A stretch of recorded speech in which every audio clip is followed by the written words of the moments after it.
Quand Jésus retourna dans sa ville natale, nous avons couvert cela au cours des dernières semaines. Laissez-moi reprendre cela. Et on lui remit le livre du prophète Ésaïe. Il le déroula et trouva l'endroit où il était écrit « L'Esprit du Seigneur est sur moi, parce qu'il m'a consacré par onction pour annoncer la bonne nouvelle aux pauvres. Il m'a envoyé pour guérir ceux qui ont le cœur brisé. Il m'a envoyé pour guérir ceux qui ont le cœur brisé, pour proclamer aux prisonniers la délivrance et aux aveugles le recouvrement de la vue, pour envoyer libres les opprimés, pour proclamer une année de grâce du Seigneur. » En hébreu, d'où ce passage est tiré, c'est le mot « ratson ». Gardez cela à l'esprit. Une année de grâce du Seigneur, c'est l'année ratson. Ensuite, il roula le livre, le remit aux serviteurs et s'assit. Tous ceux qui se trouvaient dans la synagogue avaient les regards fixés sur lui. Alors il commença à leur dire « Aujourd'hui, cette parole de l'Écriture que vous venez d'entendre est accomplie. » Tous lui rendaient témoignage. Ils étaient étonnés des paroles de grâce qui sortaient de sa bouche. Et ils disaient « N'est-ce pas le fils de Joseph ?» Si vous vous êtes déjà demandé ce que sont les charis logos, les paroles de grâce, eh bien, vous venez de les entendre. Ils étaient émerveillés par les paroles de grâce qui sortaient de sa bouche. Et quelles sont ces paroles? « L'Esprit du Seigneur est sur moi, parce qu'il m'a consacré par onction pour guérir. » La grâce donne toujours. La grâce transmet. La loi exige. Vous pouvez savoir que vous êtes sous la loi lorsque vous avez le sentiment que des choses vous sont demandées de manière impérative. C'est pourquoi les gens succombent au péché, car ils se soumettent à la loi bien avant de pécher. Ils se soumettent à la loi. La Bible dit, ce qui donne la puissance au péché, c'est la loi. Et l'essence de la loi est la demande. La nature de la grâce est la provision.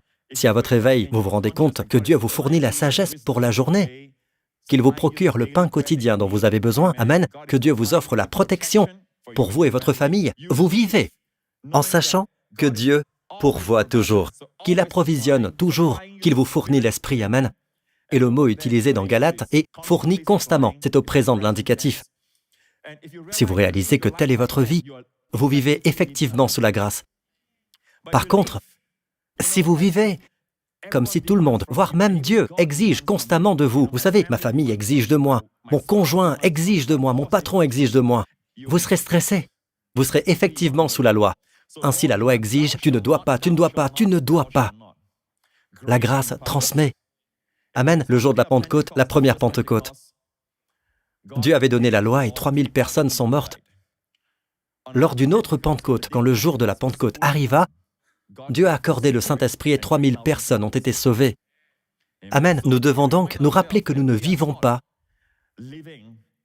sous la loi. Cette dispensation a été accomplie par le Christ.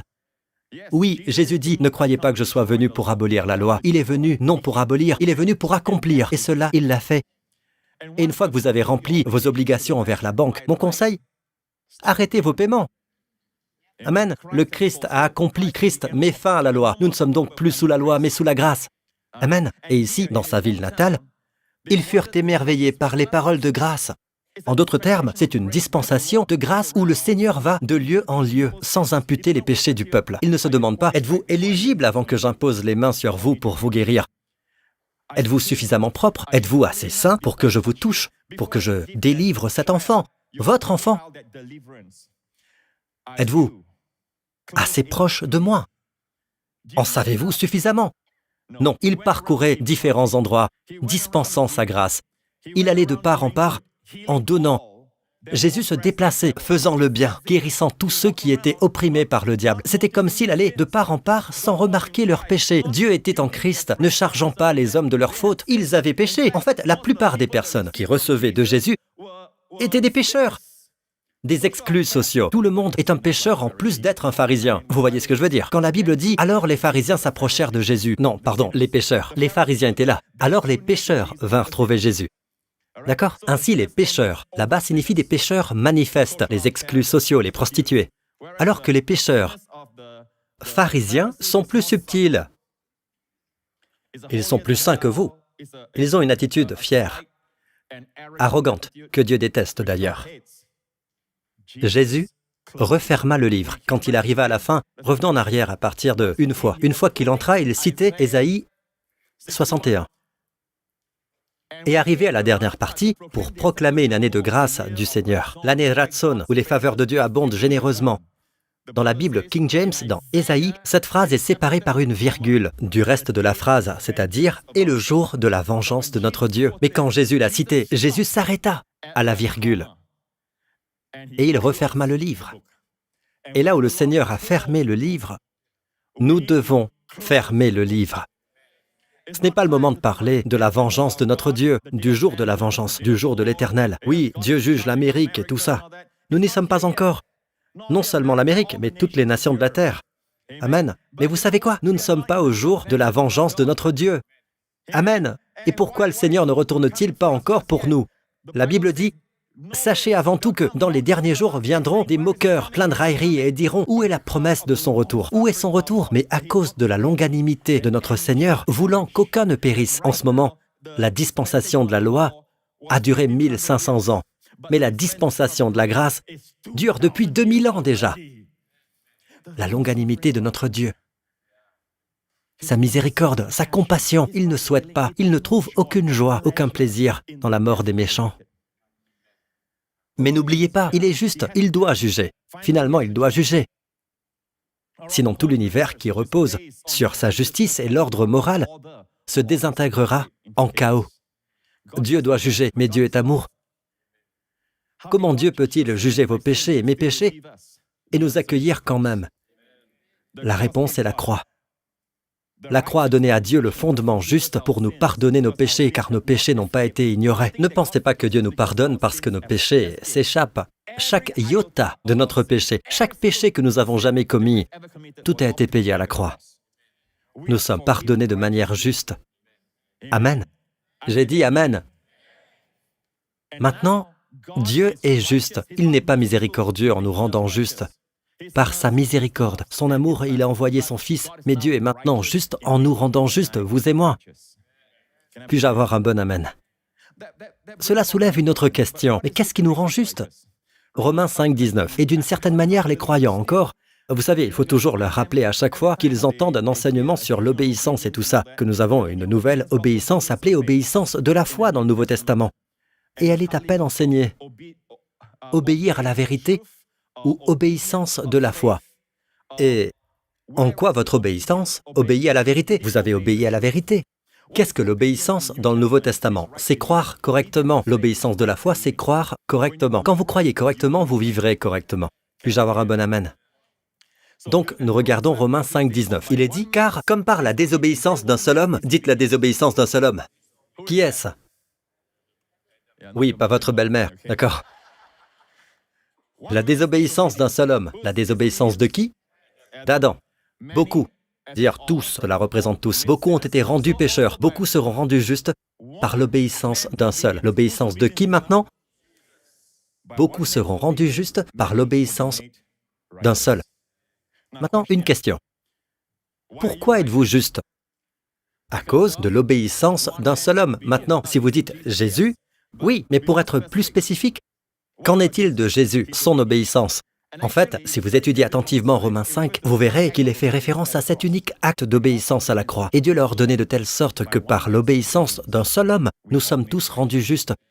Donc, le combat ici est que le diable veut que vous vous concentriez sur votre obéissance, parce qu'il sait que quand vous vous mettez à vous focaliser sur vous-même, à examiner vos pensées, est-ce que je dis cela correctement? Est-ce que je prie comme il faut? Ai-je assez de passion? Ai-je assez de foi? Cette introspection et tout cela vous rendra malade, vous vous stresserez, vous devenez inquiet.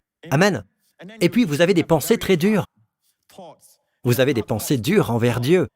Non, Dieu veut que vous dirigiez votre attention loin de vous-même, vers Christ. Regardez-le et dites, c'est par son obéissance que je suis devenu juste.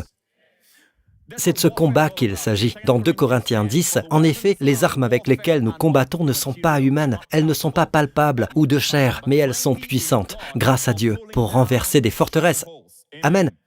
Comment faire tomber les forteresses que le diable a érigées dans la vie du peuple? Comment faire tomber les forteresses, au pluriel, les forteresses? Nous renversons les raisonnements et tout obstacle qui s'élève avec orgueil contre la connaissance de Dieu. Et nous faisons toute pensée prisonnière pour qu'elle obéisse à Christ. Maintenant, regardez la dernière partie, la façon dont nous marchons avec l'ennemi. D'accord? C'est de réaliser ceci. L'objectif primordial de l'ennemi, qui est l'accusateur des frères, est de vous faire vous accuser vous-même. Votre arme doit pointer le diable. Mais vous n'avez pas à passer du temps à pointer le diable. Ne passez pas de temps à lui parler, d'accord? Je devrais dire ceci. Votre combat, votre arme, c'est de vous tourner vers Jésus, à détourner le regard de vous-même et le diriger vers Jésus. C'est cela votre réponse. Ainsi, tout le combat est à propos du fait que votre obéissance ne suffit pas, mais c'est son obéissance qui m'a rendu juste. Et nous faisons toute pensée prisonnière pour qu'elle obéisse à Christ. En grec, à l'obéissance du Christ. Maintenant, certaines nouvelles traductions, comme par exemple la New Living Translation. J'aime la New Living Translation, d'accord? Surtout pour les récits, les histoires et tout ça. C'est facile à lire. Mais quand il s'agit de certaines parties, comme par exemple ce verset, c'est très mauvais. Il est dit, traduit littéralement, « Amenez chaque pensée rebelle à obéir à Christ. » D'accord? Maintenant, laissez-moi vous dire ceci. Il est très clair en grec que ce n'est pas votre obéissance, c'est l'obéissance de Christ. En effet, en grec, il y a un article défini à l'obéissance du Christ. Non seulement cela. Si vous êtes appelé à obéir, en grec, ce sera un verbe. En d'autres termes, vous obéissez à Dieu. Vous obéissez à Dieu. Obéissez, obéissez. Est-ce un verbe ou un nom? Un verbe, très bien. Donc, si c'est vous et moi obéissant à Dieu, c'est un verbe. Notre obéissance est un verbe. Mais ici, dans l'original en grec, ce n'est pas un verbe, c'est un nom. Cela se réfère à l'obéissance de Jésus. Amen. À l'obéissance du Christ. Et je suis d'accord avec la New King James, je suis d'accord avec la Bible amplifiée, je suis d'accord avec de nombreuses traductions sont d'accord avec cela. D'accord? Donc il n'y a aucun moyen d'amener chaque pensée à obéir à Christ. Mais vos pensées sont toutes ainsi. Regardez l'obéissance de Jésus. Non, non, diable, ce n'est pas mon obéissance, c'est son obéissance qui m'a rendu juste.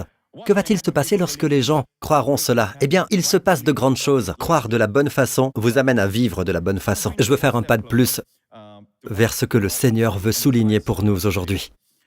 Il veut que vous compreniez que parfois, en fait, j'allais dire la plupart d'entre nous, chacun d'entre nous, nous avons des moments où, dépendant de l'enseignement que nous entendons, nous serions à même de dire des choses du genre, lorsque nous prions, « Oh, mes pensées vagabondes, c'est parce que mes pensées vagabondent, j'aimerais ne pas avoir ces pensées vagabondes. Je voudrais avoir plus de ferveur dans ma prière. » Ou peut-être, dites-vous, « J'aimerais avoir plus de foi. » Ou « Comme j'aurais aimé savoir comment prier comme le pasteur Lorenz. » J'aimerais avoir plus de passion pour le Seigneur. Ainsi, je saurais que mes prières seront exaucées. D'une manière ou d'une autre, nous retombons toujours dans ce travers. Nous voulons être complets en nous-mêmes et non en lui. Toutes ces choses montrent que nous essayons d'être complets en nous-mêmes, alors que Dieu nous dit que vous êtes accomplis en lui. Il faut se détacher de soi-même et savoir que l'on est accompli en lui. Nous nous voyons donc nous-mêmes et notre adoration, et elle est incomplète. Nous voyons nos pensées, nos actions et tout cela, nos sentiments, et c'est incomplet. Et même lorsque nous adorons Dieu, nous avons l'impression que c'est incomplet. Mais c'est que nous nous regardons nous-mêmes. Dieu dit que vous êtes accomplis en lui. Montrez-leur le chapitre 2 de l'Épître aux Colossiens. Et vous êtes accomplis en lui, qui est le chef de toute principauté et autorité. Où nous disons, vous savez, j'aimerais avoir plus de zèle, Pasteur Prince. J'aimerais avoir plus de passion. Je souhaite juste avoir plus, vous savez, peu importe ce que c'est. Et je demande, qu'est-ce que vous recherchez? Eh bien, je crois simplement que si j'avais plus de ferveur dans ma prière, plus d'ardeur et tout cela, et si je sais comment prier, si j'ai plus de connaissances, je pense que Dieu répondra à ma prière. Vous avez raison en disant cela. Vous savez, la connaissance est une puissance quand il s'agit de la parole de Dieu. Mais ce n'est pas le genre de connaissance dont vous parlez. Il s'agit de la connaissance de la révélation. Et bien souvent, une foi solide repose sur la connaissance de Jésus. Vous m'écoutez, peuple de Dieu? Nous essayons donc toutes ces choses. Nous disons, s'il y avait plus de ceci dans ma vie, si j'en savais plus, si j'avais plus de passion, si j'avais plus, vous essayez de trouver en vous une certaine justice alors que Dieu dit de se trouver en lui, qui est votre justice. Paul a appris cela dans les Philippiens. Maintenant, montrez-leur Philippiens. Paul dit, et d'être trouvé en lui, non me trouver en moi-même. Détournez-vous de vous-même. Le diable vous pousse à vous accuser vous-même. Et parfois, certaines personnes le font aussi. Vous savez donc qui les utilise. Lorsqu'il vous pousse à vous accuser, vous savez que c'est le diable. Permettez-moi de vous dire ceci. Il y a une disposition que vous devez comprendre, et c'est ce que le diable ne veut pas que vous entendiez. La Bible nous dit que nous avons un grand prêtre. Oui, nous sommes rendus justes par le sang de Jésus. J'ai dit que nous sommes rendus justes par le sang de Jésus, mais même aujourd'hui, nous sommes encore imparfaits. Il nous faut être trouvés en lui, non avec ma justice, celle qui vient de la loi, mais avec celle qui s'obtient par la foi en Christ, la justice qui vient de Dieu et qui est fondée sur la foi. Une fois que vous savez cela, le prochain verset pourra s'avérer. Ainsi je connaîtrai Christ, la puissance de sa résurrection. Mais c'est parce qu'on ne l'a pas enseigné à l'Église. Regardez ici, même pour nous qui savons cela, nous essayons de trouver en nous-mêmes une certaine justice pour que Dieu nous bénisse, pour que Dieu réponde à notre prière. Non, Dieu dit que vous devez vous trouver en lui. Donc en vous et de vous-même, vous n'êtes pas encore parfait. M'écoutez-vous ? Maintenant, nous avons un grand prêtre. La Bible dit dans Hébreux au chapitre 9 que, en effet, Christ n'est pas entré dans un sanctuaire fait par la main de l'homme, matériel, comme le tabernacle de Moïse, dans une simple copie du véritable, mais il est entré dans le ciel même, afin de se présenter maintenant. Dites maintenant. Afin de se présenter maintenant pour nous devant Dieu. Dites pour nous. Pourquoi est-il là? Pour nous. Vous voyez, Jésus est toujours le Fils de Dieu, mais la Bible dit qu'il s'est assis après avoir purifié nos péchés. Hébreux 1. La raison pour laquelle Jésus est assis à la droite du Père. Il n'aurait pas eu le droit de s'asseoir à la droite du Père. Je le dis avec tout le respect, si tous nos péchés n'avaient pas été purifiés. Si le problème du péché n'a pas été réglé, Jésus ne peut pas s'asseoir. Mais pasteur, il est le Fils de Dieu. Cela, il l'est toujours. En fait, il est le Fils de Dieu, même avant sa venue. Mais il est venu en tant qu'homme, 100% homme et 100% Dieu. Quand il est retourné en tant qu'homme au ciel. Tout comme il est le Fils de Dieu ici, il est maintenant le Fils de l'homme à la droite du Père. Seul un homme peut être le grand prêtre. N'oubliez pas qu'il est toujours Dieu, mais qu'il est aussi homme, quelque chose qu'il n'avait jamais été avant qu'il ne vienne. Et en tant qu'homme, écoutez, en tant qu'homme, il s'assit après avoir accompli la purification de nos péchés. Le droit de s'asseoir vient du fait que vos péchés ont été pris en charge. Ainsi, s'il y a un nouveau péché, il ne se lève pas. D'accord ? Maintenant, il y a des moments où il se lève. La Bible nous le dit. Lorsqu'Étienne a été accueilli à la maison, ou une autre fois, lorsqu'il a marché au milieu des 7 chandeliers d'or dans le livre de l'Apocalypse. Mais « c'est assis » signifie, comme nous dirions, que la reine est assise sur son trône. Qu'est-ce que cela signifie? Qu'elle règne, la reine Victoria, et la reine d'Angleterre, comme la reine Mary. D'accord? Le roi Richard. Qu'est-ce que cela veut dire? Ils sont assis sur le trône tout le temps? Partout où ils vont, ils se déplacent sur un trône? Non, bien sûr. Cela signifie qu'ils gouvernent. Mais le droit que Jésus a eu de s'asseoir, c'est parce qu'il nous a purifiés de nos péchés. Il s'est assis à la droite de la majesté dans les lieux très hauts. À chaque fois que vous voyez Jésus assis, c'est toujours parce qu'il a fait du bon travail, car dans l'Ancien Testament, les péchés n'étaient pas effacés à jamais. Ils offraient des sacrifices, se lavaient les mains, allumaient la menorah, changeaient la table des pains de proposition, mais jamais il ne s'asseyait. Jésus s'est assis après avoir purifié. Et l'une des dispositions que nous comprenons, que nous avons besoin de plus de prédication sur le grand prêtre, que c'est son ministère actuel. Amen. Tel que le prêtre est, telle est la nation aussi. Si la nation est morale, la nation est bonne. Mais le grand prêtre est mauvais. Le grand prêtre d'Israël est mauvais. Dieu rejette l'ensemble de la nation, même si la nation est moralement bonne. Est-ce que vous écoutez? C'est ce qui s'est passé dans l'histoire d'Élie et de Samuel, au début du premier livre de Samuel. Vous verrez aussi que si la nation est mauvaise, ce qui est généralement le cas en Israël, la nation vous savez, ne fait pas tout ce qu'il faut, elle se rebelle et pêche. Mais le grand prêtre est bon. Dieu accepte la nation. C'est pourquoi, lorsqu'ils adorent d'autres dieux, ils cessent d'avoir leur grand prêtre. Ils les renvoient loin de Jérusalem pour qu'ils se débrouillent tout seuls. Amen. Et ils ont leur propre grand prêtre qui est corrompu. Donc, là où il n'y a pas de grand prêtre comme le grand prêtre est de même et une nation. Tout comme David est descendu dans la vallée d'Éla. Sa bataille est la bataille d'Israël. S'il a été vaincu, ce sera la défaite d'Israël. Il a vaincu. Donc, nous vainquons. Nous sommes plus que des conquérants parce qu'il a vaincu par celui qui nous aime. Le plus grand fils de David a vaincu un plus grand Goliath pour nous tous. Puis-je avoir un bon amen?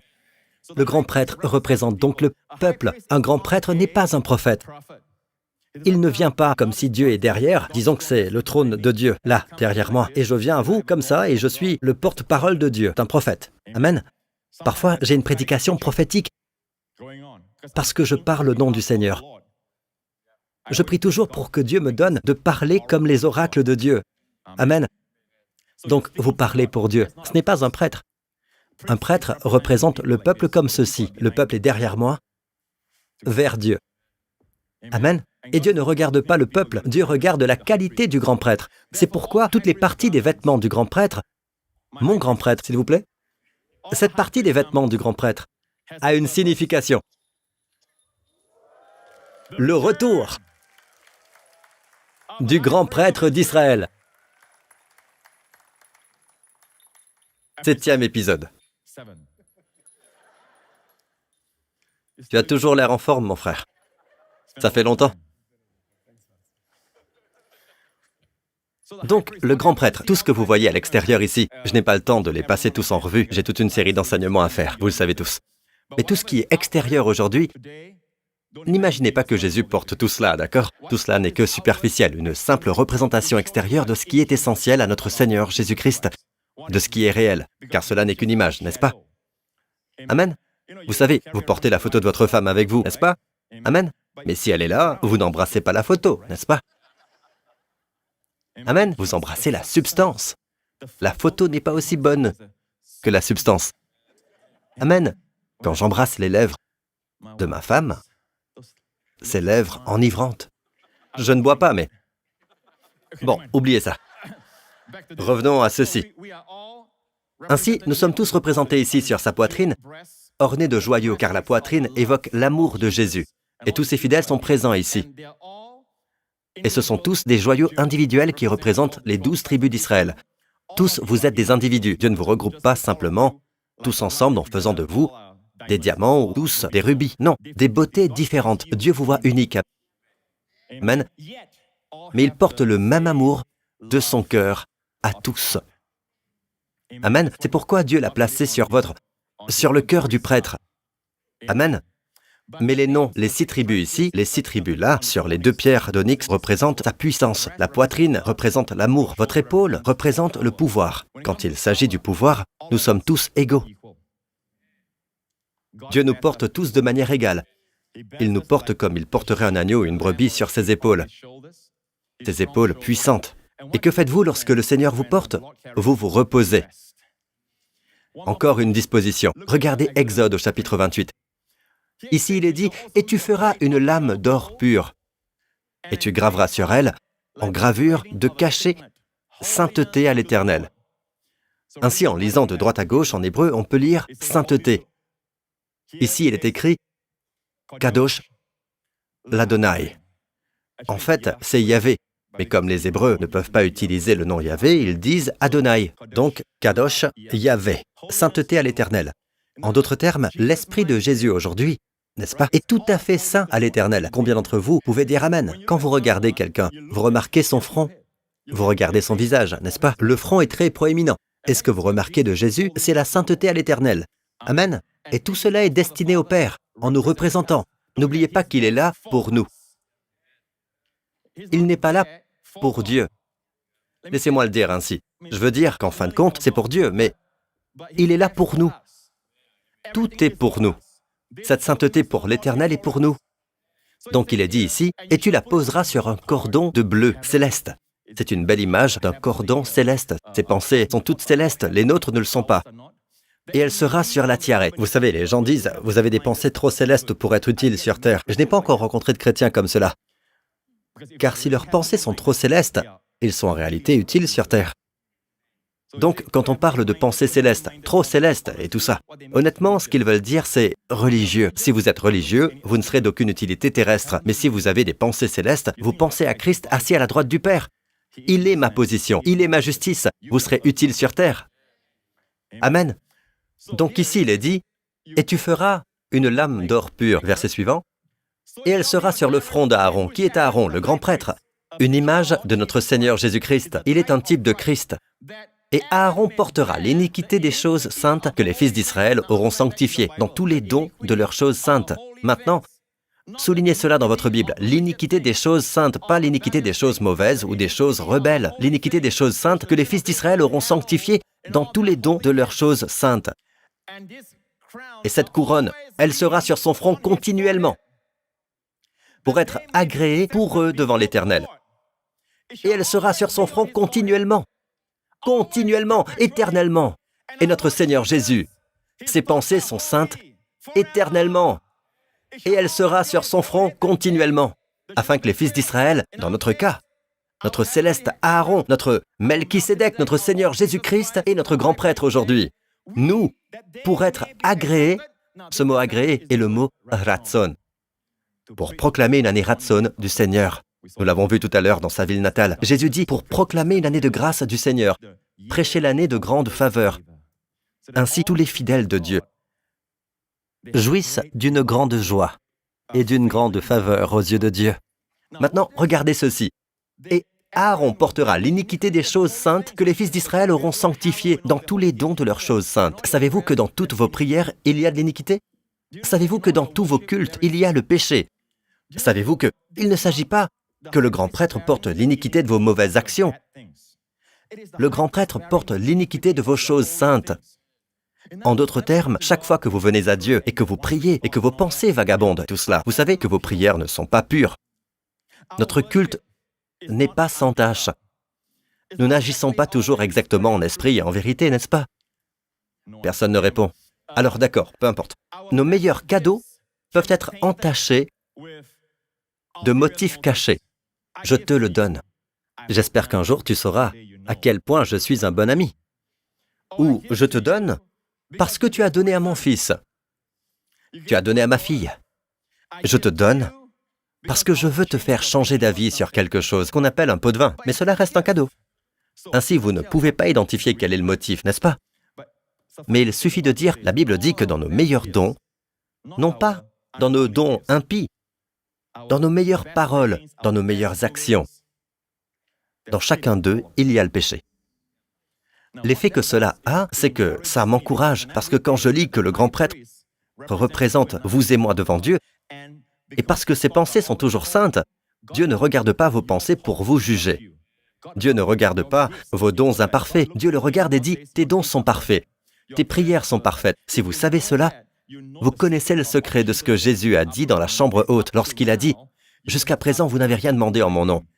Demandez et vous recevrez, afin que votre joie soit complète. » Attendez un peu. Jésus avait enseigné aux disciples bien plus tôt. Quelques années avant, il leur avait enseigné cette prière. « Le Notre Père qui es aux cieux, que ton nom soit sanctifié, que ton règne vienne. » Maintenant, je vous prie de ne pas vous méprendre. Continuez à réciter cette prière. Je fais cette prière, d'accord? Mais ce que je fais ressortir, c'est que cette prière n'est pas une prière au nom de Jésus. C'est ce qu'on appelle la prière du royaume. Jésus a en effet dit aux disciples qui avaient prié, car il lui avait demandé de leur enseigner comment prier. Et il leur a enseigné, dites ceci, « Notre Père qui es aux cieux. » Cela s'est passé avant la chambre haute. La chambre haute, c'était la veille de sa crucifixion. Il a dit dans la chambre haute veut dire quoi? Enseignement de l'Église. Jusqu'à présent, ils ne sont pas encore prêts parce qu'il a prêché aux Juifs. Je n'ai pas été envoyé qu'aux brebis perdues de la communauté d'Israël. Quand Israël l'a finalement rejeté, son salut est pour le monde entier. Il devait d'abord venir pour Israël. Maintenant, dans la chambre haute, toutes les vérités de l'Église sont révélées pour la première fois.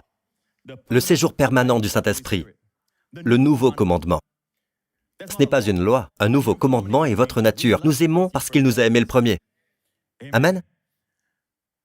Dans la chambre haute, Jésus a dit, jusqu'à présent, même s'ils étaient en train de prier le Notre Père, il a dit, jusqu'à présent, vous n'avez rien demandé en mon nom.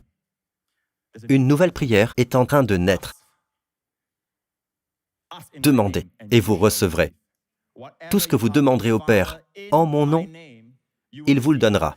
Maintenant, je suis d'avis, d'accord, quand j'étudie l'ensemble, qu'il ne sous-entend pas que le nom de Jésus soit ajouté à la fin de la prière.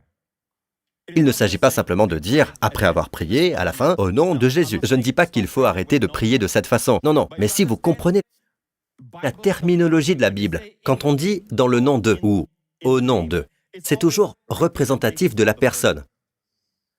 Quand vous demandez au nom de, si vous le mettez à la fin, vous pouvez ressentir comme une distance de Dieu. Ne pas connaître votre place en Christ et à la fin simplement dire au nom de Jésus ne signifie pas que vos prières seront exaucées.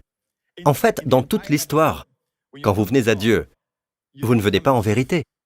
Vous venez comme si Dieu était éloigné et que vous étiez loin. Et pendant que vous priez, vous croyez que vous vous rapprochez. que vous vous rapprochez, alors qu'en réalité, Dieu dit que vous êtes complet. Lorsque tu pries, tu dois savoir que tu es déjà proche de moi. Tu pries pour utiliser ton influence auprès de moi. Et j'aime cela, dit Dieu. Tu es mon enfant. Il faut commencer par là. Le monde dit que vous n'êtes pas complet. Un de ces jours, vous serez complet. Amen. Vous écoutez?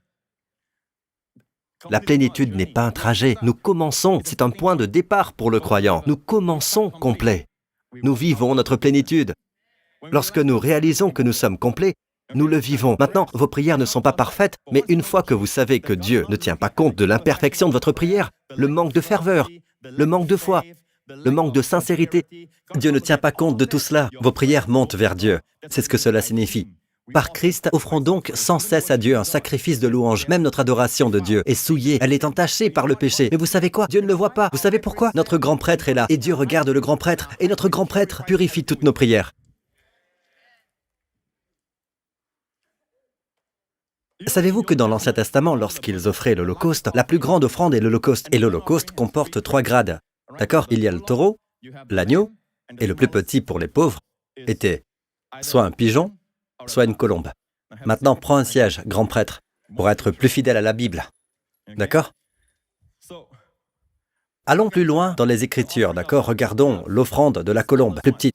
Il est écrit ici dans le Lévitique, « Il enlèvera le jabot avec ses plumes et le jettera près de l'autel, vers l'est, à l'endroit où l'on met les cendres. » Lorsque vous entrez dans le tabernacle de Moïse, du côté est, c'est l'endroit du lever du soleil. La toute première chose que vous voyez, ce sont les cendres. La toute première chose que Dieu veut que vous voyiez quand le soleil se lève, la première chose à faire le matin, c'est se remémorer le fait que vos péchés sont des cendres. C'est une œuvre accomplie. Amen. La Bible dit donc de tuer la colombe, puis de la jeter près de l'autel du côté est avec les plumes, à l'endroit des cendres. C'est un lieu pour les cendres. Ainsi, jette ce qui est superflu, ce qui est en trop, ce qui n'est pas nécessaire, là-bas. N'est-ce pas étonnant qu'ils offrent quelque chose à Dieu et que Dieu dise qu'il ne veut pas de certaines parties? Certaines parties sont superflues, comme les plumes. Ensuite, il dit, il le déchirera par les ailes sans les détacher. Le prêtre brûlera l'oiseau sur l'autel, sur le bois mis au feu. Regardez ceci, c'est un holocauste, un sacrifice brûlé au feu dont l'odeur est agréable à l'Éternel. Si vous lisez au sujet des 3 grades, que ce soit un taureau, ou même un petit pigeon, ou une colombe, c'est toujours une agréable odeur pour l'Éternel. Tout ce qui parle de notre Seigneur Jésus-Christ, même si votre révélation est petite, c'est toujours une agréable odeur. Vous savez pourquoi? Christ est dans votre adoration. Christ est dans votre service. Christ est dans votre louange. Christ est dans vos œuvres.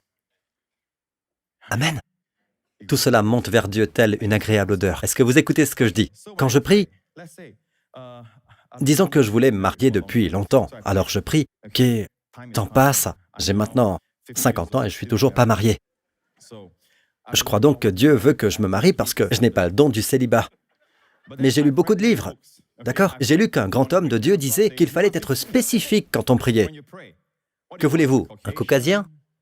Un chinois? Vous voulez un asiatique? Que voulez-vous? Il faut être spécifique. Et puis, qu'est-ce que vous voulez d'autre? Vous voulez qu'il soit musicien? D'accord, quel genre de musique?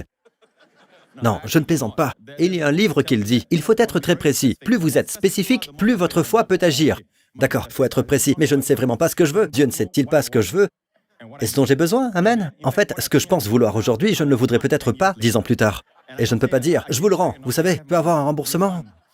Vous savez, ce n'est pas remboursable, non. D'accord?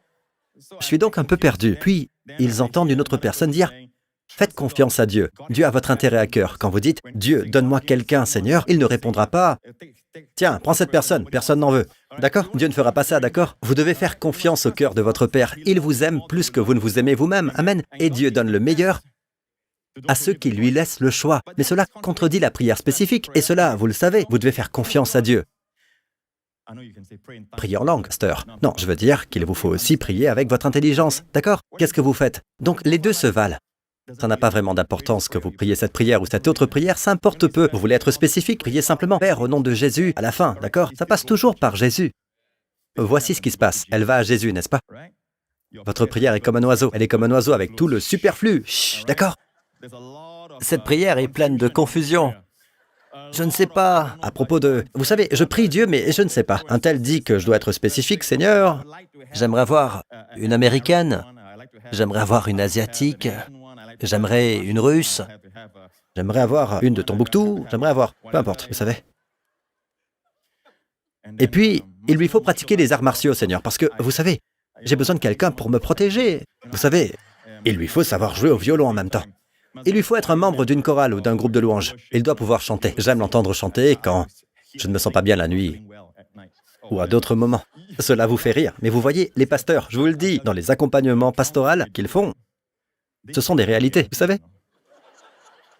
Donc, ce qui importe, c'est que quand vous priez, vous savez que vous êtes en présence de Dieu. Maintenant, prier en mon nom, c'est ceci. Arrêtez-vous et rendez-vous compte. Savez-vous que les mots que vous prononcez en priant aujourd'hui, c'est comme si Jésus lui-même priait. C'est cela, prier et demander en mon nom.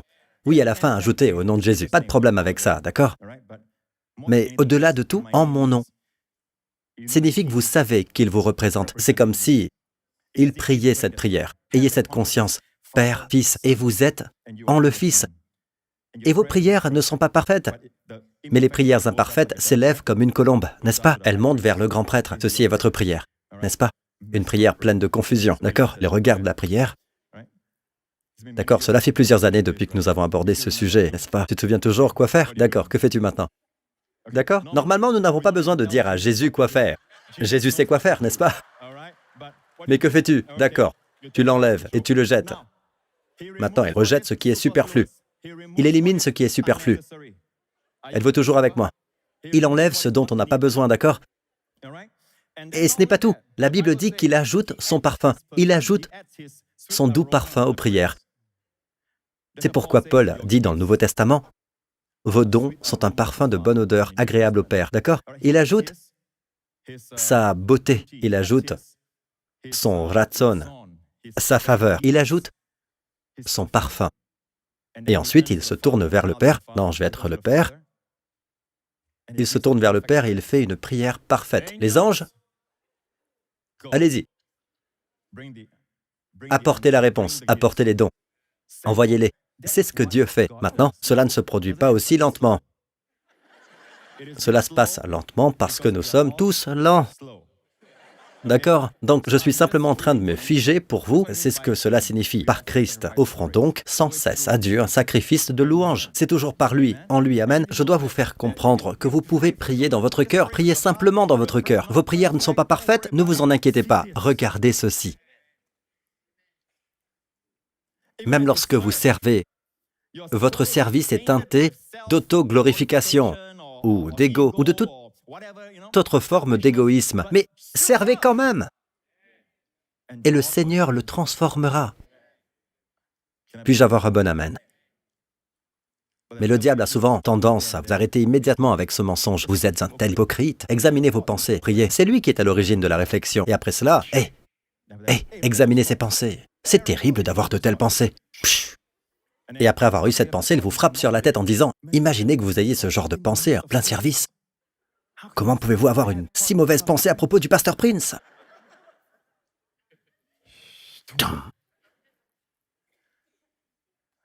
Combien d'entre vous ont vécu cela auparavant? Allez, j'essaie simplement de déconstruire les choses pour que nous puissions voir que c'est la réalité que vivent certaines personnes. Vous écoutez, peuple de Dieu? Et tout passe par notre grand souverain sacrificateur. Il porte l'iniquité des choses saintes. Et c'est toujours sur son... Revenons à cette portion de l'Exode. Et elle sera sur son front continuellement, la sainteté au Seigneur, pour être agréée pour eux devant l'Éternel. La seule façon que cela change, c'est si Satan entre aujourd'hui dans le Saint des Saints, vers le trône de Dieu, et enlève cela. Mais vous savez qu'il ne le peut pas. Il ne peut pas. Il ne peut pas. Il n'a même plus accès au trône de Dieu. Je sais qu'il l'avait dans le livre de Job. C'était avant Jésus. Jésus a répandu son sang. D'accord? C'est le sujet d'un autre sermon. Il ne peut pas venir. La seule façon est que Dieu le Père, d'accord, se retourne et l'enlève. Mais non, le Père l'a envoyé à cette fin. Le Père est celui qui a ordonné le grand prêtre. Si Dieu est pour nous, qui sera contre nous? Donc aussi longtemps que cela est sur son front, c'est la durée de votre acceptation, votre ratson devant le Seigneur, ainsi que toutes vos prières, dans le contexte de vos prières, de vos dons.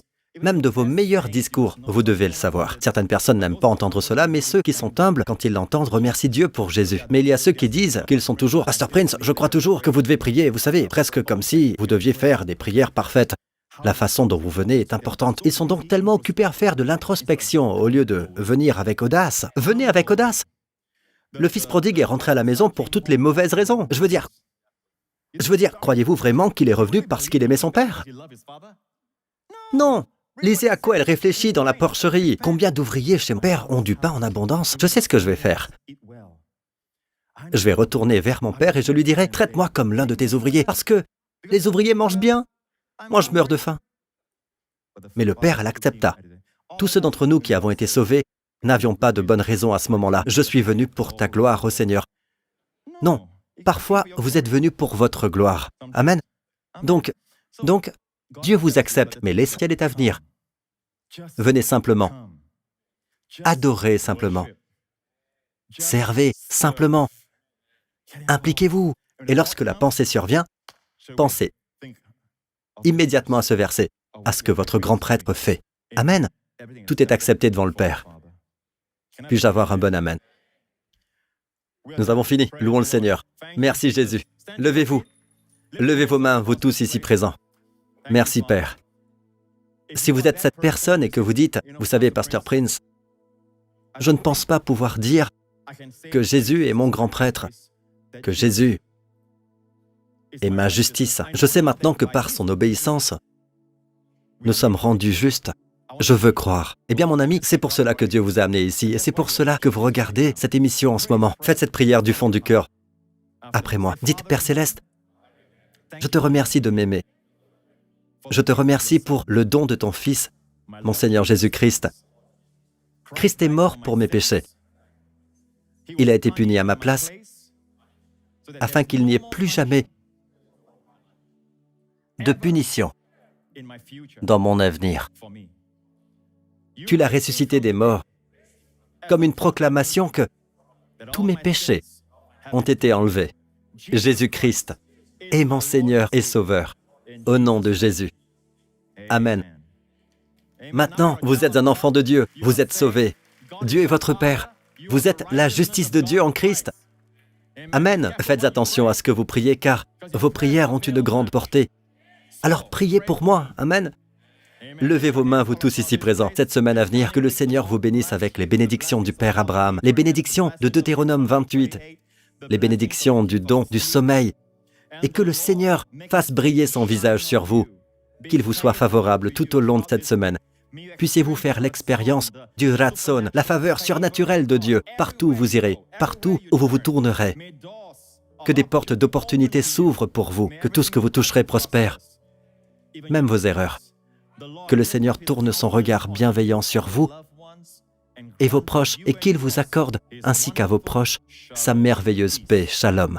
Au nom du Seigneur Jésus. Et le peuple de Dieu dit, maintenant écoutez, une fois que vous connaissez ces vérités, allez et vivez pour sa gloire. Amen. Que Dieu vous bénisse.